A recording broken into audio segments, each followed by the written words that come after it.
Good evening, everybody. On behalf of the Centre for Jewish Life, we are delighted to welcome you all here to our property forum.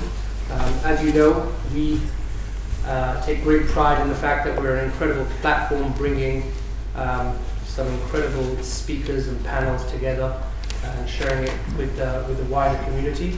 But obviously this is only possible through our sponsors, and I want to make a special mention tonight. Our sponsors is DLA Piper, and Paul Jason is here in the crowd. We'll start off with an easy question and hopefully something that's fairly topical. The big question with the asset class that is real estate is, what does one do in a down cycle? Can one short real estate? Can one make money out of a market where real estate assets generally decline in value, and if so, how?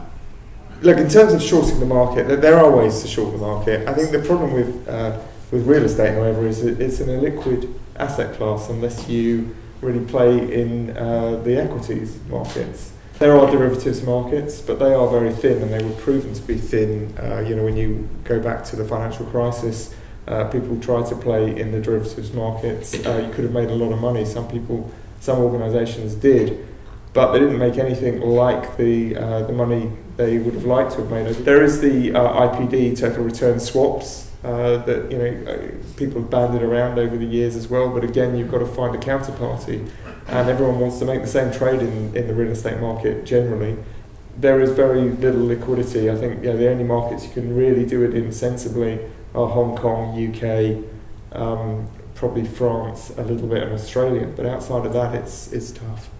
Yeah, I mean, Mark is dead correct. I think the issue is, what is when you talk about shorting the cycle, making money in a down cycle, you have to kind of understand correlation risk. And you have to understand what is, using Mark's examples, what's the correlation between a publicly traded REIT and another property class. We have never successfully short or protected the down cycle. What we've done is not borrowed a lot of money, have a lot of cash flow, invested in assets that seemingly do a bit better in down cycles, but the reality is when it goes wrong, it all goes wrong. Even Power League, where we own, everyone swore to me, five-a-side football would never get impacted by the recession. But at the end of the day, real estate is an illiquid asset class, and I think, as Marcus said, it's very, very difficult to properly short. It's not like a liquid market. We could somehow create some kind of natural hedge. There isn't a natural hedge. So the answer is, I don't have a clue. but we try. What are both of you seeing, and in which way, in terms of the impact of oil prices from two perspectives? Firstly, I suppose, directly in terms of occupation and in terms of what people are doing as corporates renting space in the broadest possible sense. And secondly, in terms of let's say the direct beneficiaries of high oil prices, so sovereigns out of the Gulf and their investment programs and the types of asset classes, the types of cities which they've historically invested in. So I'm going to talk a little bit about the capital flow. So in 2011, when we went to raise our fourth fund, we had no U.S. money interested, and we were 90% American investors. And the reason was they all thought Europe was going to fail. And our biggest investors came in were Middle Eastern investors, huge, and the Asians. And then the Americans caught on, and they kind of jumped on the bandwagon. This time, we're raising a new fund. About 9 months ago we started. And we have no Middle Eastern investors again. So I would argue generically that the looser element of oil-based capital flows has stopped being active. However, the guys who have already committed, the guys who already got capital outside the country, the guys who are going to deploy cash are very seriously committed. And we have a Middle East investor who has come back in, who already had $20 billion out of the country. So they need to deploy it and need to be active. So there's a clear movement or change, so much so that there's a view, I don't know if it's accurate, that Norwegian Pension Plan and Ghost or Ramco have outflows on their money, which they never had before. So how does that moderate, or how does that translate back into the investment world? In theory, it's a bit scary. Now, going to the second question, but and I'll turn over to Marcus. The thing that we really worry about in terms of the oil impact goes back to the only thing we really care about, which is the only thing that's been really important for this property market in the past couple of years, which is liquidity.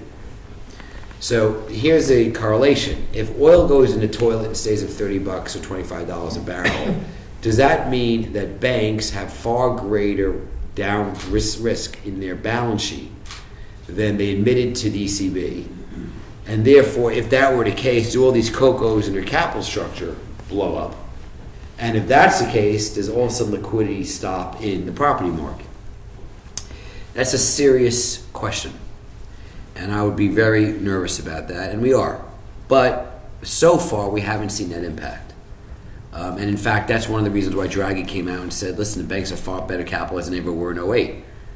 But an element of that with these COCOs, which is what triggered the Deutsche Bank scare. And I think that people in the property world don't always think this about all these different things happening, and I think that is something quite important. So I think low oil prices for a sustained period of time can, even though from a consumer perspective are incredibly powerful, can translate to potential impact on liquidity in the property sector. That's the thought. Yeah, so look, I have to agree with everything you've said, in fact, there, Keith, but I don't think it's not just oil prices. I think there are three things happening at the moment. I think, oil prices certainly is a major factor when you think about sovereign wealth funds in the Middle East particularly. Central banks, in the past, we've had this put in place, that's coming off, and that's having an impact right now. Monetary policy is definitely playing on investors' minds, and sovereign wealths are getting caught up in that because it's having an impact on FX. And then the emerging markets, what's happening in the emerging markets is, and the volatility that we've all experienced in the last 6 weeks alone is again having an impact in the way that investors are behaving. We might not see the outflows in the way that everyone thinks we may, just because oil prices are in the toilet. But the question is, how long do they stay down there for? And Keith, you mentioned banks. There are significantly fewer banks than there were 2006, 2007 pre-crisis. Lehman's gone, Wachovia's gone, RBS, Lloyds are not in any, or HBOS is gone, and many of the banks that continue to exist are not in the same shape as they were before, and some of them have completely withdrawn from activities in the commercial real estate space. Two questions. Firstly, how are you seeing that impact? And secondly, where are you seeing the opportunities, or possibly the opposite opportunities, where are you seeing the threats emerging from that? From the property perspective, it's all a bunch of nonsense. Why do I say that? Lloyds Bank sold 54 of 55 billion of non-core assets in the past 5 years. They were the single largest aggressive lender to the UK house building sector at one point. They lost 350 million quid on the sale of Cala Homes to us, okay, on their bad loan. 12 months later, their good bank gave us 300 million pounds of new financing. So when everyone talks about how there's no debt in the world and it's all the debt's retracted, I think a lot of it is nonsense, because there's been a lot of private debt funds that have been set up for filling the void. There are a lot of individuals who are trying to fill the void, and some of the traditional banks have come back. What we haven't quite seen is a return to the loan to values that you had in the boom, which was a creation of excess debt, let's say.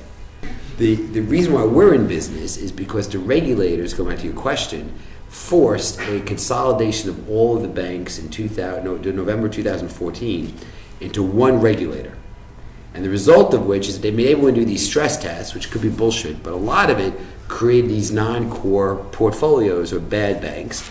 And that's what everybody and his brother has been trying to target, because that's where theoretically the stuff is available. But there's a lot of garbage there, so that's the tricky part of the job. And a lot of it's been cleaned up. I mean, there's not a lot of it left. The stuff that is left is garbage. It's land. You buy Greenland in northern Spain. I have no idea when zoning is going to come in on that, or farmland in Cyprus. I absolutely agree with it. And the environment has changed. Things have changed since look, 2006, you could do anything you wanted to do, frankly, and people were giving it away, but actually, it wasn't cheap to borrow necessarily, but you could get whatever you wanted. Today it's very different. It actually is very cheap to borrow, but as Keith says, the LTVs have changed. The underwriting is much stricter, although it's loosening, and that worries me a little bit, but it is stricter. But I think the key difference is that there are more opportunities out there for borrowing. You don't just need to go to LYONS. That you can even, we all know that pension funds, people like ourselves are lending money. But pension funds and insurance companies are lending now because they need to do better than just they can make money elsewhere. But it does worry me that there are, I would say, unsophisticated investors who are lending against real estate, and they don't really understand what they're necessarily lending against in all instances at this moment, and that can cause problems. And we've seen that in the past.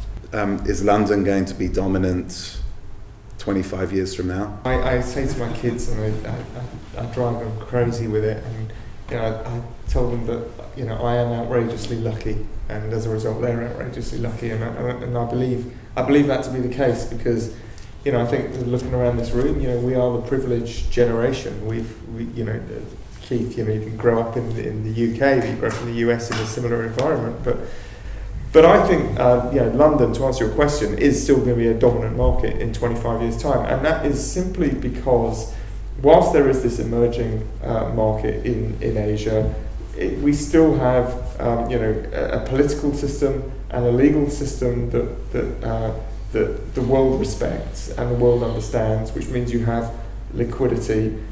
Will it still be one of the top 3 or 4 cities in the world in 25 years? I don't know, because I think it depends on the UK. A lot of it depends on the UK economy as opposed to just purely London and UK PLC. But I do believe London in 25 years' time will still be a dominant city, as will New York, as will Paris. If we do see technology disrupting how we all live, that could have an impact on London. I think a lot of it's massively going to be rule of law and rule of capital, culturally driven. If England preserves its way of life and its culture, it's very hard to see why London wouldn't remain attractive. And I think Marcus hit it right on the head. It's not clear it will be the top 3 city in 25 years, but it will be a clear, dominant, major capital city as long as we preserve the culture, the openness, the rule of law, and the rule of capital. And London's got incredible infrastructure, incredible everything, and it just gets getting better and better. And I think the really great thing about London, especially in the past 10 years, is how much money they've invested in the city. Yeah. Crossrail, with all the airports. I mean, people have no idea, go to Mark, how lucky you are to live here. This is an unbelievable place to live. So I'd find it hard. 25 years isn't that long. 50 years starts becoming a major question, because we have no idea to forecast out 50 years what it's going to look like. On a related question, Brexit, what's your view as to the probability of it happening, firstly, and secondly, in context of what you've just said, how does it impact? I think there's quite a long way to go in this, and I feel that we could easily end up with a yes vote as a no vote at this point in time. I really think that it's on the fence. And you just need to look at David Cameron in the last couple of days, how agitated he's been, and that's because he's worried about it. If we end up going, is it a complete disaster? I don't know. Actually, I'm not sure. I haven't actually got a personal view at this point on the impact it would have. And anyway, even if we went, it would be 2 years. Even if you got a no vote. So we would end up leaving, you'd have 2 years of this sort of us extracting ourselves and getting concessions along the way. So it really depends on what those concessions look like. The sheer level of ignorance of what will happen if we were to leave is unbelievably scary. And therefore, I've heard estimates of 3 to 5 years. I think 2 years might even be optimistic. So you're in a situation where you can have a withdrawal of liquidity. So it's said to you that when there is uncertainty, people stop. They just won't do anything. And I think that's a really scary component here. And the Europeans are really afraid because that's actually what they're beginning to think about, which is that if Britain were to leave, what's that going to mean to everyone else?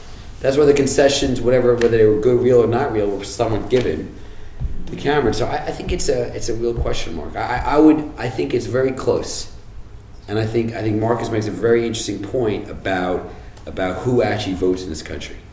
But in the end, I would be shocked if we leave. The really good news, I would argue, is the fact that Cameron is pushing so early to get this stuff done. Hopefully we'll deal with it and move on. Yeah, right. The worry, of course, with all the refugees are going to start coming in the summer again, and there's a fear that if they didn't do it in June, you have this impact of increased refugees, and that will then push against Cameron. But no one knows.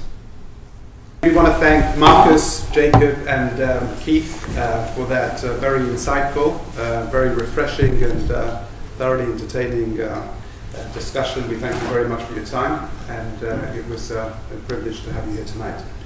I'm reminded of the joke they tell about Gorbachev, where the CNN journalist comes to Gorbachev in the late 80s, and she asks him to sum up the state of the Soviet Union economy in one word. And he thinks and he says, one word, and he says, good. Then she says, well, would you care to elaborate? 2 words. He says, 2 words, not good. Thank you very much for coming in tonight.